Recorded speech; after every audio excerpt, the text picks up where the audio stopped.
Bonjour, bienvenue sur ma chaîne. Aujourd'hui, une recette facile et rapide, des vermicelles de soja au poulet et aux champignons. Tout d'abord, il vous faudra 2 sachets de vermicelles de soja. Chaque sachet fait 100 g. Ensuite, il vous faudra de l'huile de tournesol, un demi-oignon haché, enfin coupé en petits morceaux, une petite boîte de champignons, il y en avait à peu près dans les 340 g, enfin bref, c'est comme vous voulez hein, pour les quantités, hein. Vous savez, pour la cuisine, je dis, c'est pas une science exacte. Ensuite, il faudra pour l'assaisonnement du sel, du poivre, du gingembre. J'ai pris une bonne poignée de coriandre que j'ai haché. Pour plus de goût, il faudra de l'arôme Maggi et un bouillon de poulet. Dans un faitout, j'ai versé un peu d'huile de tournesol et j'y fais revenir mon demi-oignon jusqu'à ce qu'il soit bien tendre, bien coloré. Pendant ce temps, vous pouvez faire bouillir de l'eau dans une grande casserole pour ensuite y jeter les vermicelles de soja. Maintenant que l'oignon commence à être coloré, je rajoute les champignons et je les fais revenir un peu avec les oignons. Une fois que l'eau est bouillante, vous jetez dedans vos vermicelles chinois. Hop.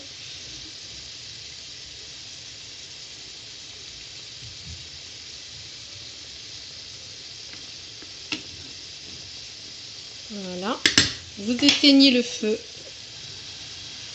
sur la casserole, enfin de l'eau bouillante, et vous laissez 4 minutes dans l'eau. Pendant ce temps, je vais rajouter mes morceaux de poulet, de blanc de poulet. Je vais les faire revenir donc avec l'oignon et les champignons. Je vais donc saler un tout petit peu parce que le bouillon de cube et le Knorr contiennent déjà du sel. Donc un peu de sel. Je vais mettre une moitié de cuillère à café de gingembre.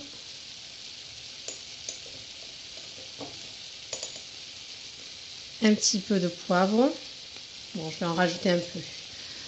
Voilà, j'en rajoute encore un peu. Je vais émietter le bouillon cube de volaille.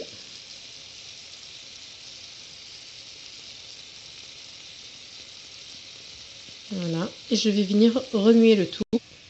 Une fois les 4 minutes passées dans l'eau bouillante, enfin avec bien sûr le feu était éteint hein, dans la casserole, on vient égoutter les vermicelles dans une passoire, on les laisse tranquillement égoutter.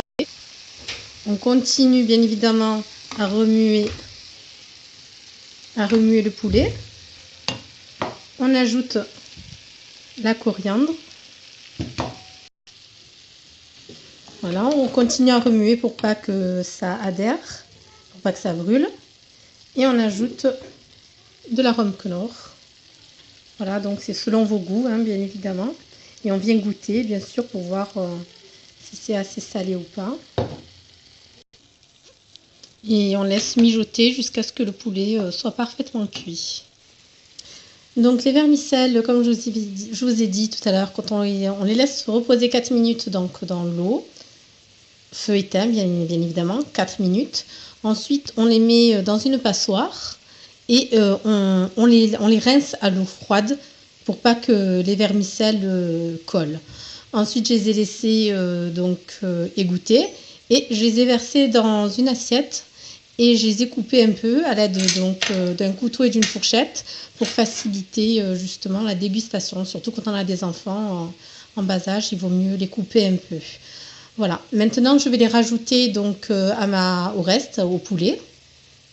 On les verse donc dans le faitout et on vient bien mélanger pour bien imprégner donc les vermicelles avec le jus, pour que tout se mélange bien comme il faut. On peut rectifier l'assaisonnement en ajoutant le sel, ce que je vais faire. Hop. Et aussi le saveur Knorr. Voilà, je vais bien mélanger. Voilà, donc vous continuez à bien mélanger et puis n'hésitez pas à goûter pour rectifier si ça manque de sel et, ou bien de sauce en ajoutant du sel et de l'arôme Maggi. Si vous n'aimez pas l'arôme Maggi, vous pouvez bien évidemment mettre de la sauce soja. Moi, je préfère personnellement l'arôme Maggi.